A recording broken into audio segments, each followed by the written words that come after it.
Hey, everybody. Great Sunday morning, April 2nd to you. And forgive me for doing this on what is normally church time. But, well, we haven't found a church around here that we have attached ourselves to. It's not that we haven't tried. We'll get there, but it's just a matter of time. Anyway, I want to take this time to talk to you about this rash of ends of eviction moratoriums, most notably in Los Angeles County of late as of last Friday. I want to talk about in the Oakland context. So I wrote this prepared text, which I'll read to you right now. The main problem here is simple.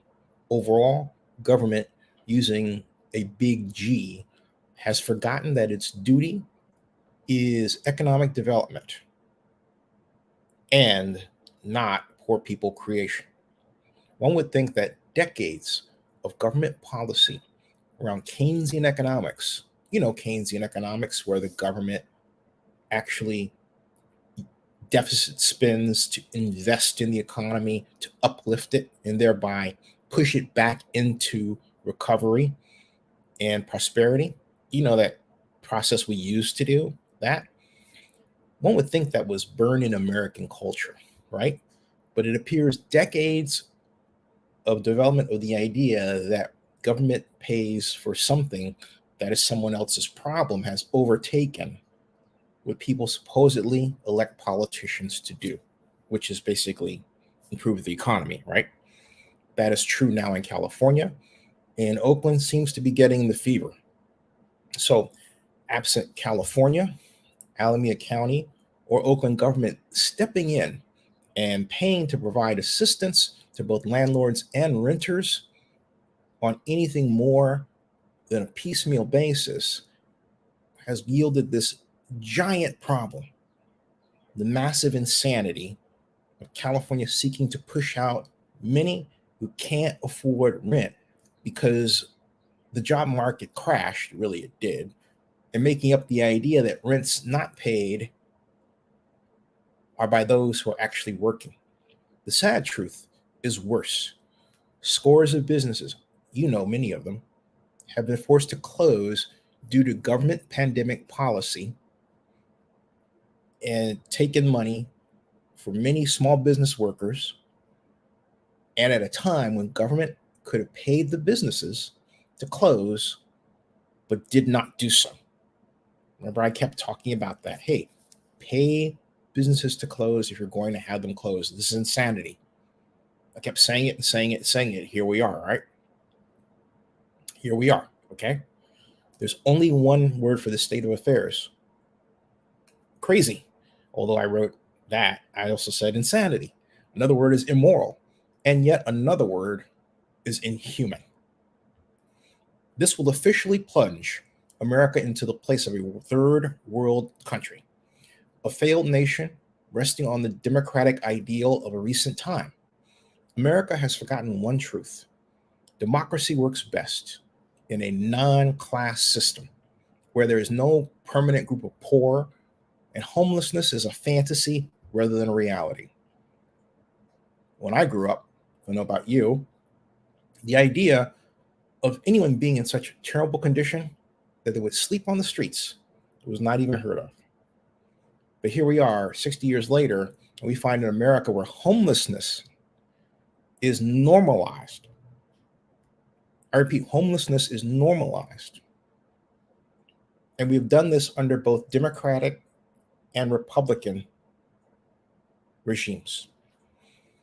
And in Oakland and California, where legislation using tax increment financing is available, it's not used to form zones collecting property tax bond issues that could get assistance money to landlords and renters and small business owners.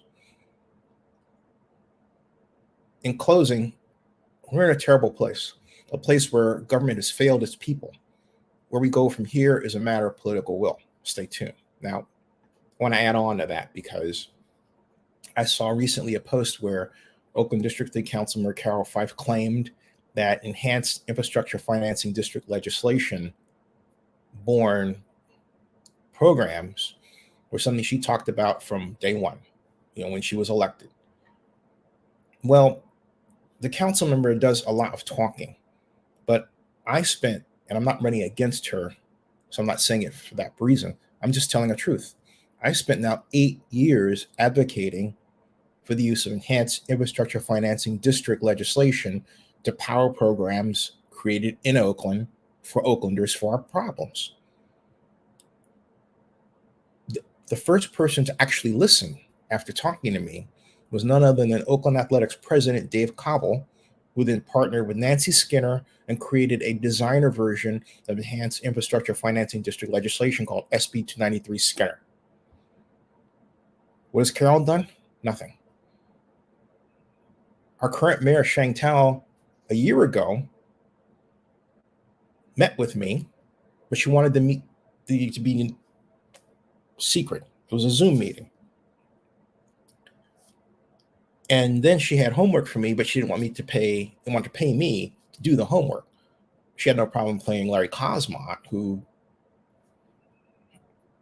is a specialist in enhanced infrastructure financing district legislation, but he doesn't have 37 years of tax increment financing calculation experience as I do. The Coliseum redevelopment area, the survey area, I was hired to make calculations for way back in 1987. The Best Buy in Emeryville is there because of a memo that I was asked to write at the behest of the now late Ezra Rapport, who was assistant city manager in Oakland. And that was also when I was an intern. And go on and on and on. And yet the mayor thinks it's okay to basically want to take ideas from me and not have other people know about it. I don't know what she expected me to say in that meeting. It was awful. Absolutely awful. But these are your representatives today, folks. All right? They have the right idea. Shang has the right idea in terms of wanting to gigantically increase the number of affordable housing units available. Carol has the right idea in terms of trying to make the economy accessible to more people. But it's the way they go about it that's the problem. It's always show, no go. And they don't include people like myself who are, and I've said this more than once, happy to help. But they have to conjure up the idea that there's something wrong with me, and there's not, and go from there. So you get the idea. Anyway, my point is we can fix this problem. We can fix this problem.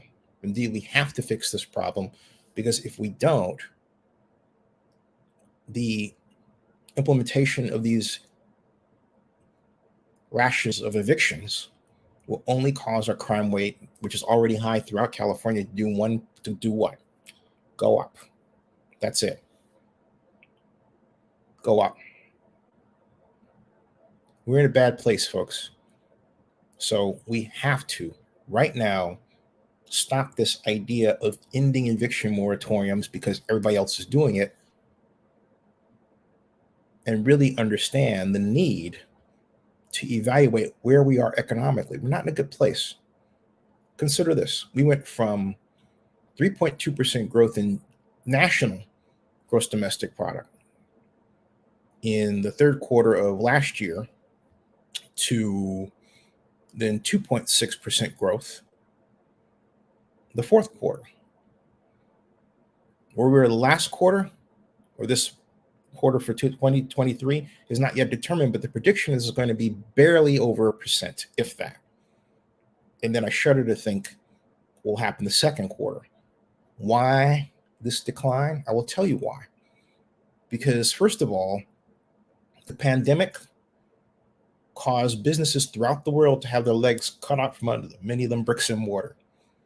Many governments adopted the policy of closure, particularly the United States, but not subsidization during closure. We did not subsidize businesses for closing. We should have. Think about the totality of what we've done. It's always been pitting one person against the other. Why? Subsidies to help people can prevent that. Landlords don't have to push out their tenants because they have enough money to sustain themselves while tenants go and try to get jobs or basically wait for the job market to improve. We do have a job problem, and it's a gigantic one. I will give you a simple demonstration of a job problem. All you have to do here is dial a service call. 50% of the time, you're going to get someone overseas. If you have a server, chances are your server host has succeeded their American back-end workers to people located in the Pacific Rim. That's your money going right out the door. You say, oh, it's just offshoring. But the simple fact that you would use the term just offshoring or shorthand the description means that for you, it's okay. But it's destroyed our economy. Not destroying, destroying. Why? Because that money that you make and I make is immediately sent out of the country if we pay to have a website or a server or dedicated server. Why is this a problem? Because this is increasingly our American future, a future online. We have our own platforms, websites, social media platforms, you name it. Even if you have a website and you're part of a shared experience, you're doing the same thing. Okay? There are other examples I could use as well. We have quite literally not recognized where our nation sits in international competition in a tech world where the internet basically presides over everything, if you think about it. What do we do about it? Absolutely nothing. Nothing. Okay? So we have this leakage in the middle of a pandemic. So we have leakages because of online businesses and where they have to go to for service. We have bricks and mortar businesses that have been forced to close during the pandemic and not subsidized. That's two types of businesses that have been harmed, one by policy, the other by the pandemic, and nothing done. Nothing. Yes, Biden has his recovery program, but the Republicans cut or tried to cut the legs out from under much of it. Now the Republicans are feeling the same pain because many of their constituents are small business owners. All one has to do is make this perfect magic argument of how small businesses have been hampered and they can win an election. All they have to do is just keep hammering that home using example after example after example after example, which would be true if Democrats were business oriented. The trouble is, we are not business oriented. And our lack of business interest, orientation, the assumption that anybody who starts a company is a billionaire. I started Zenny 62 Media. It's a C Corp. I'm not a billionaire. Would love to be. Okay. It's crazy. If you can't, as a Democrat, say that 80% of those employed in America are employed by small businesses, but then say anybody who starts a business has to be a billionaire, because that's not true. Landlords are small business too. All of these problems that I'm talking about are easy to solve through a sound program of subsidy with some strings on them. Like, hey, look, don't go use some overseas server organization. Use your people right here. Why? Because every time you make a call over there, I'll tell you what, they don't hire folks that look like me. They hire folks who look like them. And it goes right with my thesis I wrote at Berkeley in 1987 called A Theory of Decline, the American Institution in the World Economy, which goes like this: that America is in international competition against mono-ethnic industrial powers. They have no problem adopting policies to take care of their own, whereas in our situation Here, guess what? It's always somebody else's problem. You want to see one view of the difference? Look at what's going on in France. That's their problem. And so what do? They point right at the government. They don't assume it's somebody else's problem. They get pissed. And I'm not a fan of protesting, but protesting on that level is pretty gargantuan. In our case, we have to have a protest that's paid for by a political operative trying to overturn an election. And you know who I'm talking about. Bad stuff. Bad stuff. If we don't do the simple thing of subsidizing people, not on a selective basis like we subsidize farmers, I'm all for that, we are going to go down the tubes. We will become, I argue we already are, that third world country. Our conditions are awful.